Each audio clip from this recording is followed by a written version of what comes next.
then the microprocessor will complete its present operation and then it will go and service the interrupt. Classification of the interrupts of 8085 processor. The interrupts of 8085 processor can be classified in three different ways. One is hardware and software interrupts. The second one is maskable and non-maskable interrupts. And the third one is vectored and non-vectored interrupts. So now let us see about these classification in detail.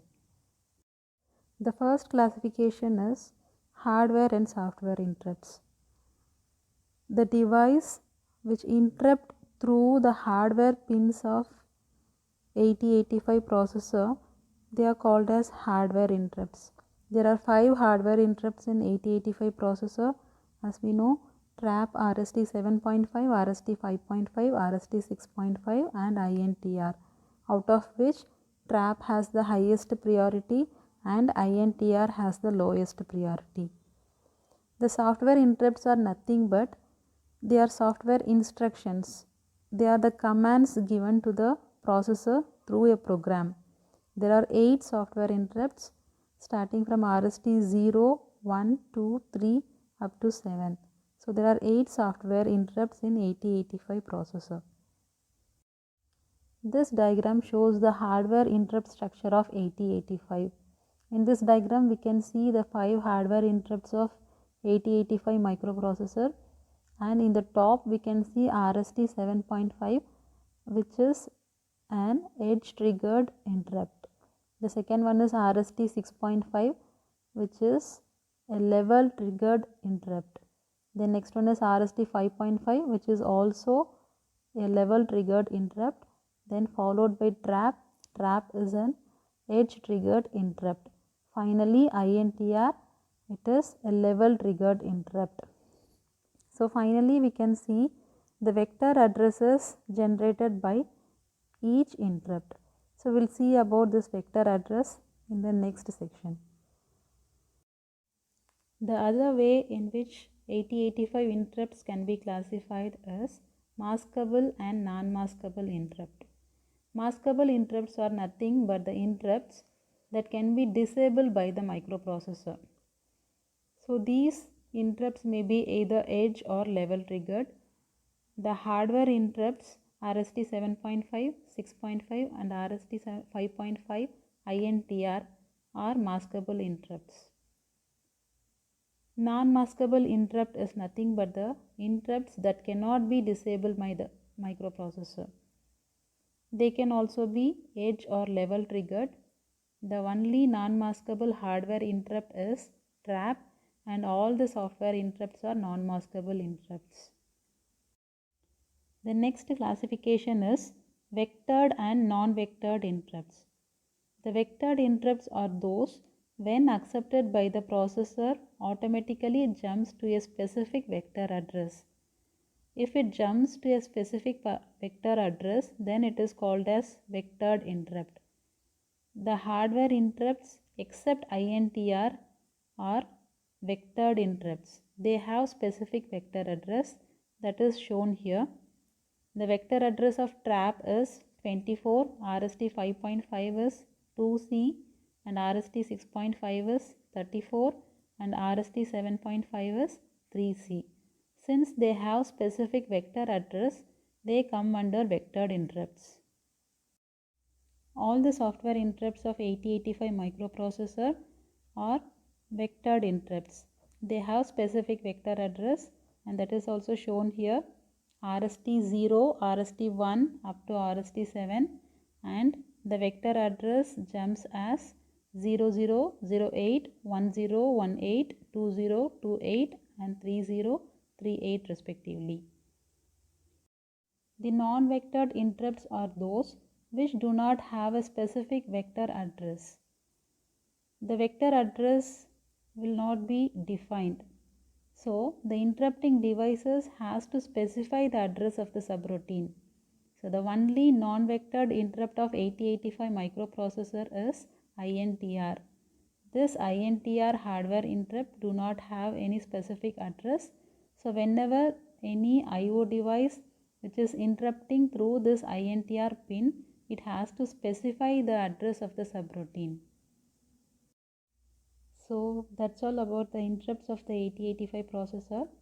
Now let us see the timing diagram of 8085 processor.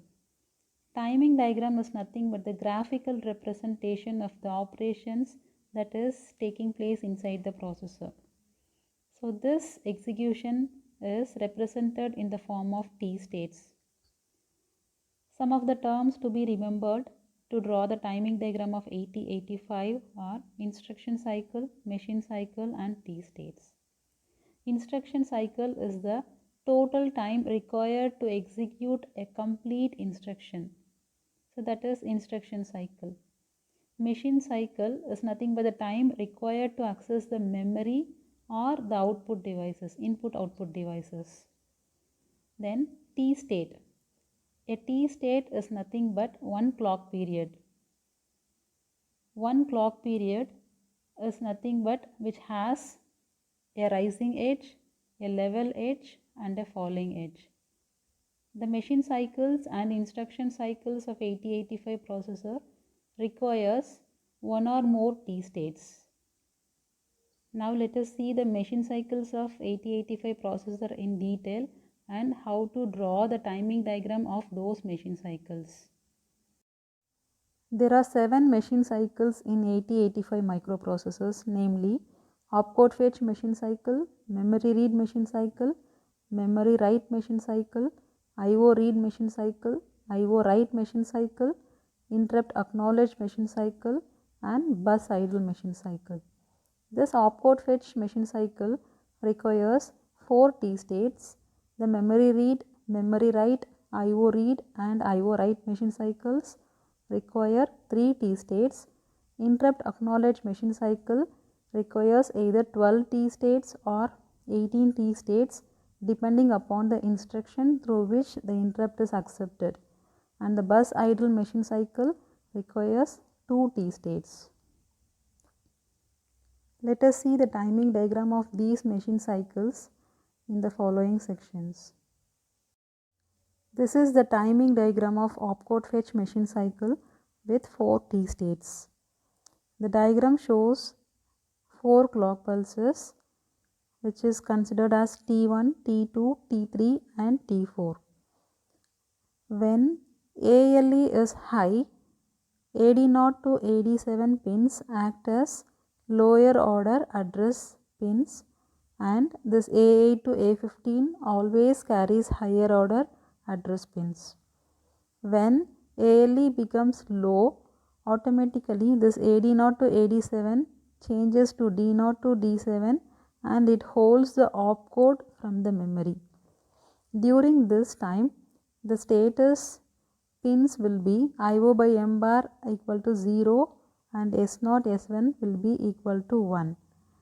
Since this is a read operation, the read bar pin is used and the read bar pin is made low during T2 and T3 whenever the processor performs read operation. So this is the timing diagram of opcode fetch machine cycle. The next machine cycle is the memory read machine cycle, which requires 3 T states. This machine cycle is similar to opcode fetch machine cycle since both the opcode and the data is to be read only from the memory.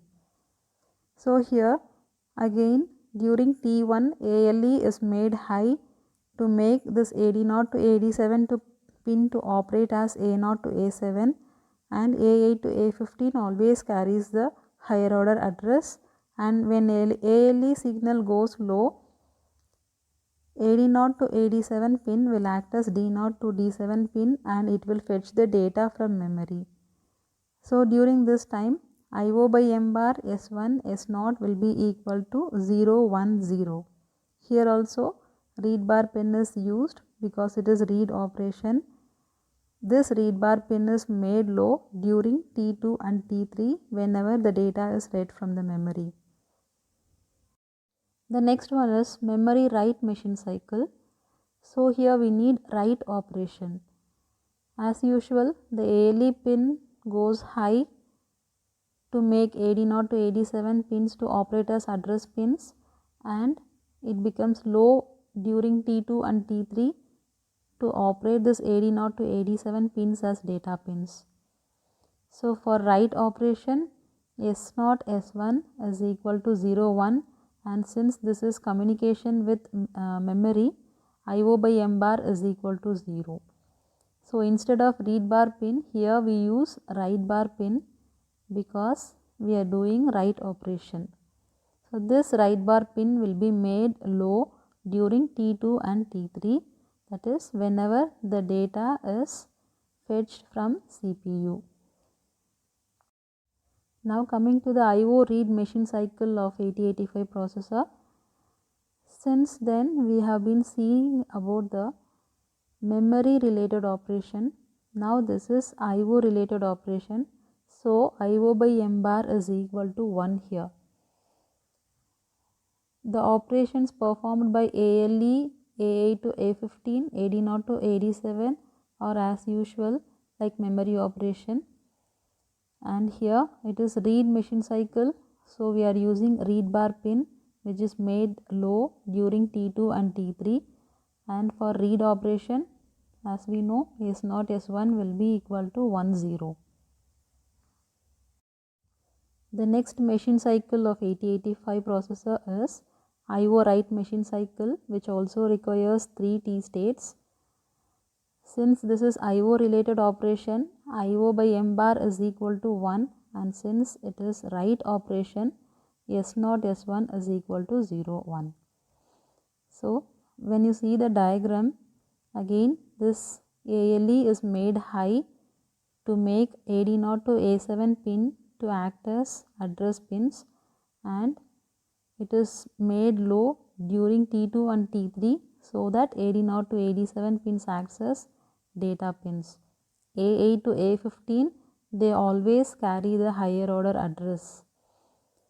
Here IO by M bar S1 S0 is equal to 1 0 1, and here write bar pin is used because this is write operation, and this write bar pin is made low during T2 and T3 whenever write operation is performed by D0 to D7 pin. The interrupt acknowledge cycle always accompanies with the interrupt instructions. So the timing diagram of the interrupt acknowledge pin depends upon the instruction along with which interrupt is generated, and the bus idle machine cycle is nothing but a straight line, so no need to explain about the bus idle machine cycle. So coming to the conclusion, 8085 is an 8-bit processor and it is the first accepted processor. We have seen about the pin configuration of 8085 processor, architecture of 8085 processor, interrupts of 8085 processor, and how to draw the timing diagram of the machine cycles of 8085 microprocessor.